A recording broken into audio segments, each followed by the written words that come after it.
Hi, மாங்காய் season வந்தாச்சு.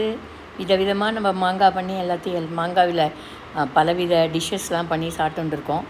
இன்றைக்கி மாவின்காய் சித்ரான்னான்னு கன்னடத்தில் சொல்லுவாள். அந்த மாங்காய் சாதம் நம்ம பண்ண போகிறோம் இன்றைக்கி.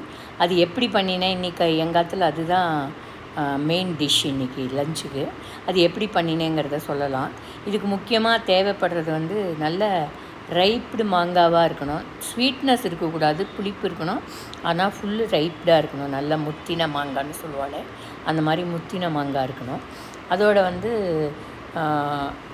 இஞ்சி கொஞ்சோண்டு எடுத்துக்கலாம். அப்புறம் புதினா தேவைப்படுறவா, அந்த ஸ்மெல் பிடிக்கிறவா எடுத்துக்கலாம். அது ஆப்ஷனல். இதை நம்ம என்ன பண்ணணுன்னா, இப்போ அதுக்கு இன்னும் முக்கியமாக வேண்டியது கடுகு, உளுத்தம்பருப்பு, கடலைப்பருப்பு அண்ட் ஜீரகம். கடுகு, உளுத்தம்பருப்பு, கடலைப்பருப்பு அண்டு ஜீரகம், அது கருவேப்பிலை, அப்புறம் கொஞ்சம் பச்சை மிளகா. இந்த பச்சை மிளகா காரத்துக்கு, இந்த புளிப்புக்கு தகுந்த காரமும் வேணும். நல்லா கொஞ்சம் காரம் கூடவே இருந்தாலும் பரவாயில்ல. அதை மிக்சியில் ஒரு ஓட்டி அப்படியே வச்சுக்கோங்க. அதோட பெருங்காய பொடி, அப்புறம் இந்த மெந்தியம் இருக்கே, அதை நல்லா வறுத்துட்டு பொன் மாதிரி வறுத்துட்டு, அந்த மெந்திய பொடி ஒரு ஸ்பூனு, மஞ்சள், இது எல்லாம் தான் தேவைப்படுறது. இப்போ மாங்காவை இதை மாதிரி நான் தோலோடு தான் நான் சீவிருக்கேன். இந்த மாதிரி கிரேட் பண்ணிக்கோங்க. உதிரியாக வரணும், கொதன்னு ஆகக்கூடாது. அதை மாதிரி பார்த்துக்கோங்க.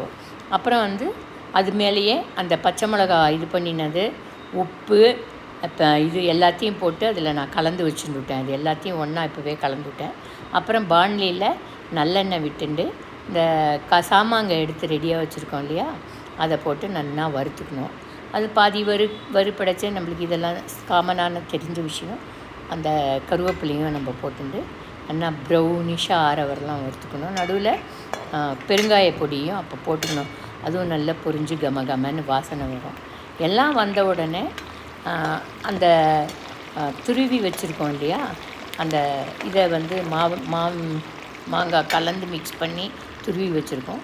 அதை அதில் போட்டு ஒரு பெரட்டிட்டு அது மேலே மஞ்சள் பொடியும் வெந்தய பொடியும் கலந்து போட்டுடணும். ரொம்ப கொதன்னு வரக்கூடாது, உதிரியாக வரும். இதுதான் கொஜ்ஜு ரெடி ஆகிடுது. சாதத்தை உதிரியாக வடித்து ஆற வச்சுட்டு இந்த கொஜ்ஜு பண்ணினது போட்டு கலந்தோன்னா, இதில் அலங்காரம் பண்ணுறதுக்கு வேர்க்கடலையை வறுத்து போடுவாள். எனக்கு இன்றைக்கி அவைலபிளாக இல்லை, அதனால நான் அது போடலை.